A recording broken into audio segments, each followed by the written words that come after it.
Lightweight is one of the most competitive divisions in the UFC today. Every top 5 and even top 10 fighter is in the elite of the sport. Everyone is eager to take the belt from the champion and put their name on the list of the greatest. But there is a fighter whose fans' love is not measured by the number of titles, defenses, or the number of wins in the promotion. Dustin Gaethje, from his first fight in the octagon, has established himself as a bright fighter and an uncompromising fighter with a heavy punch. In March, Dustin will fight against the promising fighter and skilled striker Rafael Fiziev. And on this occasion, we invite you to remember the most exciting and bloody fights of today's hero in his career. Get comfortable and we'll begin. Let's go! 5th place, Michael Johnson. Dustin Gaethje, prior to joining the big leagues, was the dominant WSOF or PFL Major League champion in today's realities. 17-0, impeccable statistics, and a good reputation. But what could he show in the UFC? The league signed a bright striker and immediately gave him the opponent of the 5th rating number, Michael Johnson.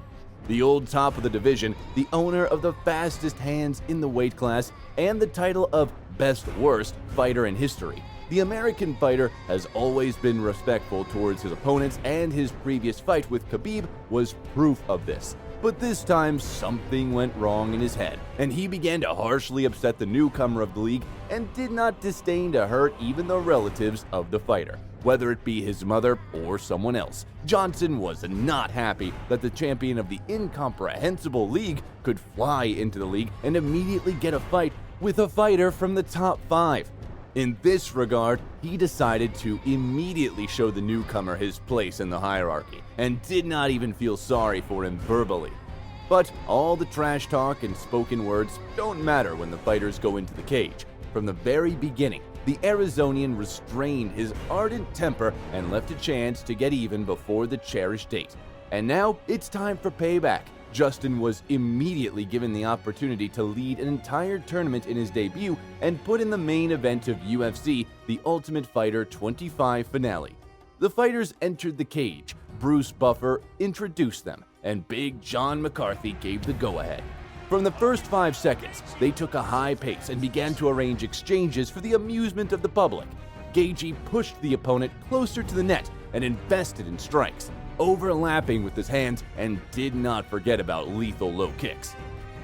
In this manner, most of the round passed, but by the end, both moved to the center and began to exchange blows. After one of the blows, Dustin blocked the blow but left the center open, which Michael took advantage of and charged a sweeping uppercut clearly to the jaw, from which Gaethje led. Johnson rushed to finish off the wounded fighter, but he made a fatal mistake and transferred him to the ground and gave him a short break. After they got up and Michael tried to finish off, but did not have time.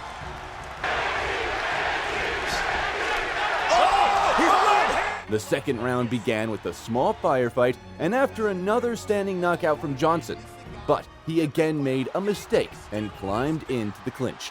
They continued to exchange blows. Dustin invested in punches when his opponent worked for accuracy. By the end of the round, both were pretty tired, but the experience of inflicting colossal damage, even in this state, helped Gaethje. He pressed the opponent to the net with an amplitude uppercut, marked the beginning of finishing. He beat the enemy with all possible punches and forced him to invite him to the stalls. But Dustin is not stupid and made Michael get up every time and continue to fight. He ended up pinning the opponent against the net, and after a series of hard knees, one hard knee caused him to fall on his butt, forcing the referee to intervene and stop the fight. This was Dustin's debut in the strongest league. This goes 5 rounds. They may both have to tap out because of exhaustion. 20 seconds left in round 2. Can Johnson survive? That's no, it! He cannot! 4th place, Eddie Alvarez. After a successful debut, Dustin took the 6th line in the ranking and began to be actively promoted by the league. The next opponent for the spectacular striker was former league champion Eddie Alvarez. But before that, it was necessary to promote the fight well, and therefore it was decided to make them the coaches of the new season of The Ultimate Fighter, in which a new flyweight division was created for girls. There was no conflict as such between the fighters, but was extremely clear that if they got into the cage, they would not spare each other. At the same time, Justin made such a big impression that he immediately became the favorite in this fight. This fight took place at the UFC 218 tournament and took its place on the main card of the tournament. At the time of the fight, Justin was already ranked 5th in the ranking and his opponent was one place higher. This victory could bring him as close as possible to the title, but first he had to win. It's time for the real fight. The first round went on a collision course with plenty of punches and action. Justin went forward the whole round and looked for the opponent's head with sweeping punches, firing heavy low kicks at the supporting leg, while Alvarez worked more on the body and in series on all floors of the opponent. At the end of the round, Eddie landed more than 30 punches to the body, but missed a dozen heavy punches to the leg.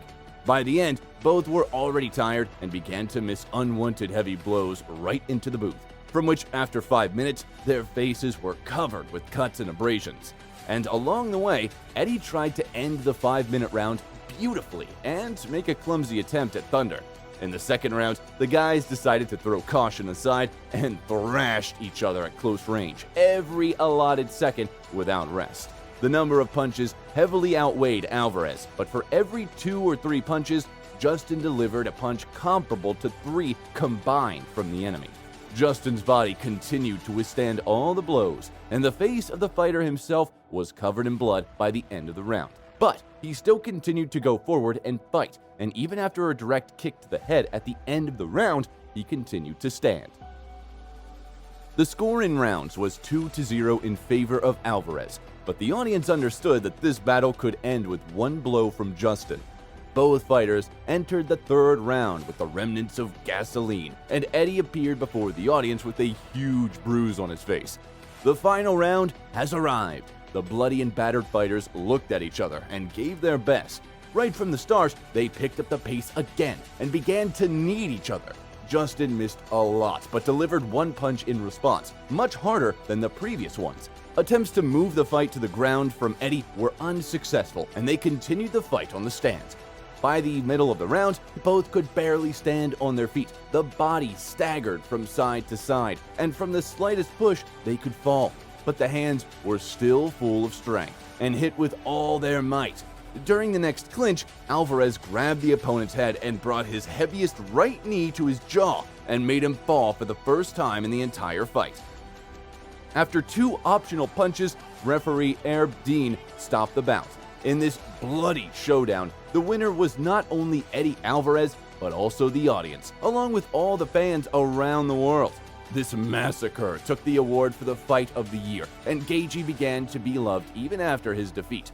A few years later, he admits that this knee was the most painful blow in his career. Oh! Down goes Gaethje! Gaethje might be out! That's it! Third place, Dustin Poirier.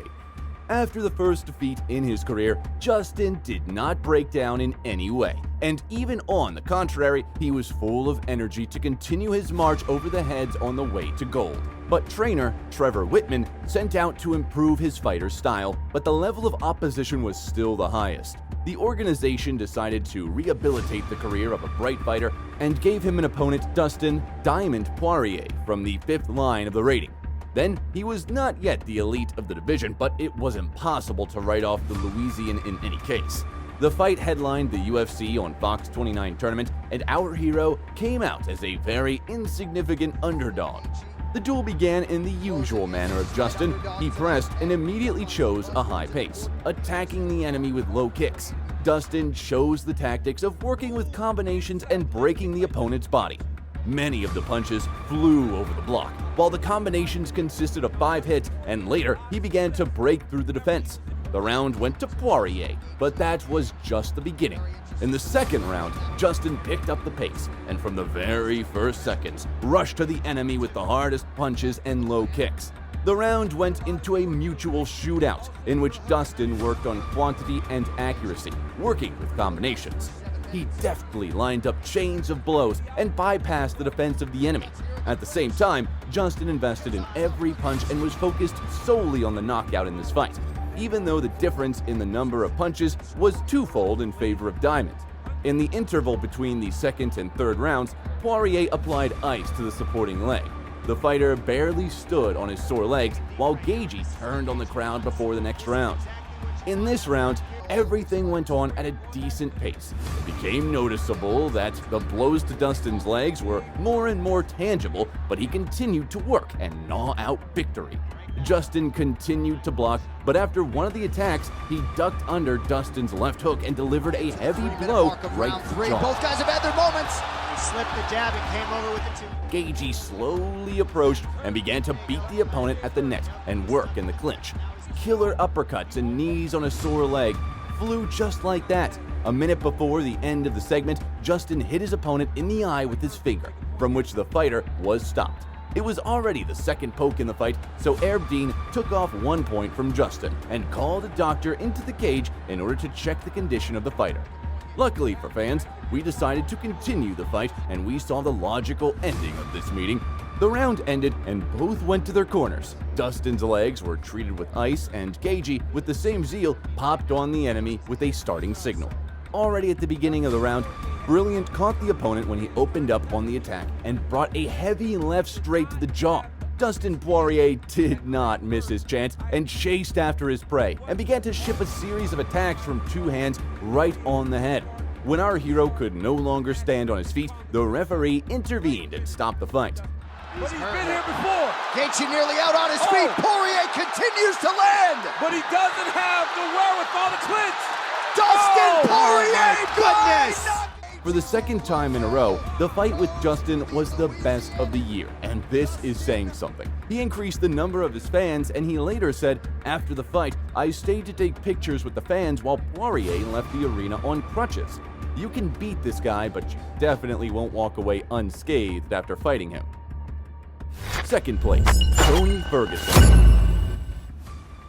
After nearly 2 defeats in a row, he had to change something. Justin's trainer, Trevor Whitman, worked with his fighter on his style and took him to the next level.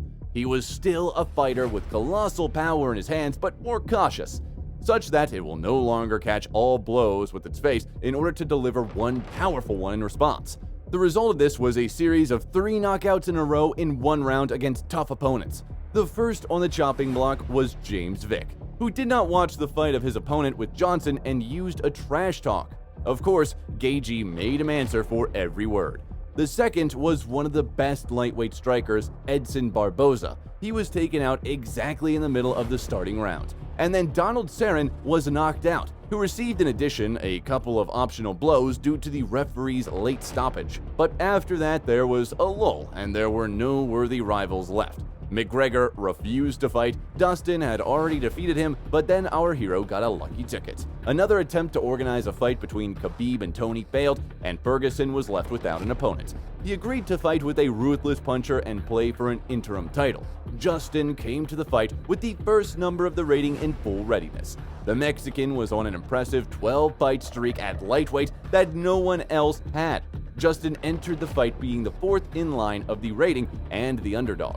Even if Ferguson had 2 weight races in a row and a respectable age for the weight category. The first round was more measured at first. Dustin got off to a slow start and looked for gaps in the defense while Tony was in action. Starting from the middle of the round, both picked up the pace and began to strike more. Gaethje worked carefully and did not try to go forward with an open jaw and cut down the enemy. He caught a lot on counter attacks and charged punches well, so that the sound was heard throughout the arena. Well, defensively tonight as well. Oh, man, look at that left hook. Another one. In the second round, Dustin continued to gradually destroy his opponent's face and planted every punch with all his might. At the same time, he did not take practically damage, with the exception of an uppercut at the end of the segment. He worked well at a distance and dodged blows. As he goes back to his corner, you will not see heavy breathing. The third round has come. We are all used to the fact that starting from the third round, good old Tony gains momentum and begins to take the fight. But this evening was not his. Justin continued to work carefully, looking for a chance for a good shot. Ferguson's face began to be covered with bruises and blood, but he continued to invite the enemy into battle and tried to deliver a blow, but all efforts were in vain. And this round went towards Justin. The championship rounds turned into a real beating. Tony flew with his jaw open and took all the blows to the face. The difference in blows to the head was enormous.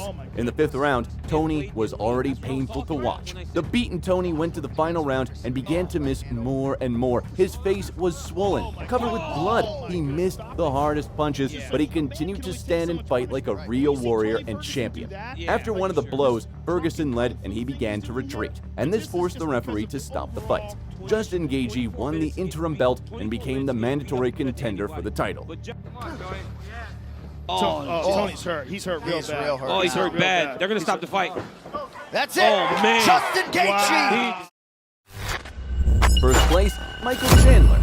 After his unsuccessful title fight with Khabib Nurmagomedov, Justin decided to make his way to the top with renewed vigor and against new opponents. The new opponent was former Bellator champion Michael Chandler, who had 2 fights in the league at that time, and the last one lost in the fight for the championship title with Oliveira. The UFC decided to pit 2 spectacular fighters with cannon punch and good media coverage. Strange as it may seem, Justin started a trash talk company before the fight, declaring his desire to knock out his future opponent. The fight replenished the 268 numbered card and became its main decoration. From the very first second, both fighters took a high pace and began to beat each other. There was no trace of Gaethje's past from the fight against Tony. It was a mixture of the new version and the more insane and fearless from the first fights of the organization. Justin popped on the enemy with a hail of blows with all his might and sought out his jaw. He deftly caught the enemy on mistakes and threw his bombs, but Iron Mike is also not simple and did not remain in debt. But he struck the hardest right, from which Justin was led. The round turned out to be intense, but then it only got more fun. Chandler didn't appear to land. Oh, The he heard hand it. He heard did. it. Gaethje wobbled. The second round was a mutual shootout. Michael threw all the punches from his arsenal in the hope of hooking him with at least one heavy punch, while our hero was still working at a fast pace, but more judiciously. So he knocked down Chandler with one accurate uppercut and flew off to finish him off. But thanks to his wrestling skills, he managed to survive the storm. Until the end of the round, Chandler tried to get into the fight, but all attempts failed. At the end of the round, Justin signaled a finger hit in the eye, but the opponent did not attach any importance to this and threw a right punch right in the head with all his strength. But even so, Justin resisted and continued to fight. Uppercut causes the knockdown. Chandler. The third round turned into a real show for Chandler. Justin continued to knead his opponent and smashed his face, but he continued to call him closer and entertain the audience. And with the last of his strength, he made an amplitude takedown, which did not lead to anything. After that, he completely lost his strength and decided to give the rest of his energy to put on a real show for the audience. When the open jaw and lowered punches, he went straight at Justin and threw punches. The round ended, and the fighters completely forgot all about the spoken words before the fight and hugged after the bloody fight. Our hero won with such a bright performance and deserved a title fight against Charles Oliveira. The fight received the Fight of the Year award and will be remembered by all fans for a long time. Today, Justin is the undisputed elite of the weight class and an incredible striker. Soon, he will have to defend his line from the attacks of the spectacular fighter Rafael Fiziev. Whether he wins or loses, one thing can be said with certainty. In any case, we will get such a duel that we will review more than once. Thanks for watching. Bye.